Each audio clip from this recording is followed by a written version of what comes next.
Fortaleza deve escalar o time reserva contra o Águia de Marabá? Mas é óbvio, claro que tem que escalar o time reserva. Na verdade, eu acho que deveria fazer uma mescla, né? Reserva com o pessoal do Sub-20.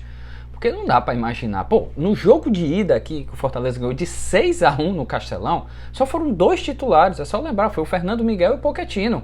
O Caleb ainda intercala, né, entre titular e reserva, mas enfim, era o Pochettino e o Caleb ali no meio com o Fernando Miguel lá no gol e ganhou de 6-1. Então, pô, um jogo lá em Belém, pode perder até por 4-0, leva só os reservas, não tem nenhum que conversar, escala só os reservas. O Vojvoda optou, obviamente, para poupar apenas 3 jogadores, o Crispim e os 2 laterais, né, o Tinga e o Bruno Pacheco. É óbvio, tem que lembrar também os machucados, né? Não óbvio, né? O Thiago Galhardo e o Lucero estão fora, assim como o Pedro Rocha e o João Ricardo. Mas na restante levou todo mundo, é estilo Vojvoda, né? Que é os jogadores concentrados, sabendo, querendo ou não, é um jogo decisivo, mas dava para poupar, né? Dava para a galera ficar aqui treinando ou descansando para pegar o Fluminense no sábado.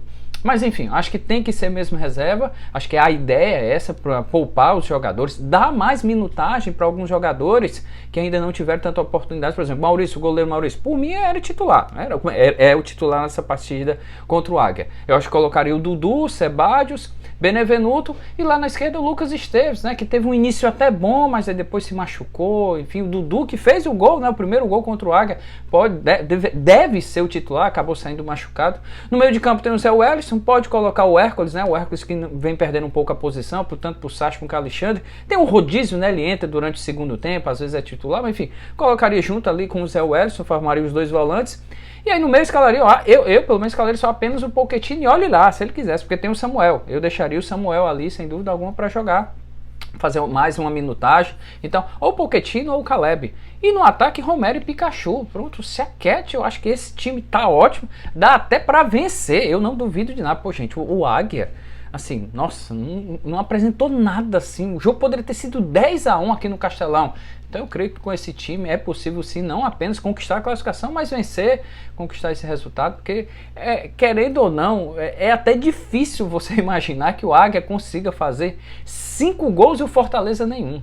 Só para você ter uma noção de como é a situação. Então, creio que vai ser um jogo, na teoria, bem mais tranquilo, um jogo mais de toque de bola mesmo, sem aquela loucura, sem aquela volúpia, aquela intensidade, até porque eu acho que mais do que isso, mais obviamente que é importante demais a classificação, mas por tudo o que foi criado no primeiro jogo de 6-1, de poder perder por até 4 gols de diferença, acho que o mais importante é um jogaço que tem no sábado contra o Fluminense, uma expectativa de mais de 50 mil pessoas no Castelão, confronto do líder com o terceiro colocado, e o Fortaleza, se ganhar, podendo até assumir a liderança da Série A do Brasileiro. É isso, gente.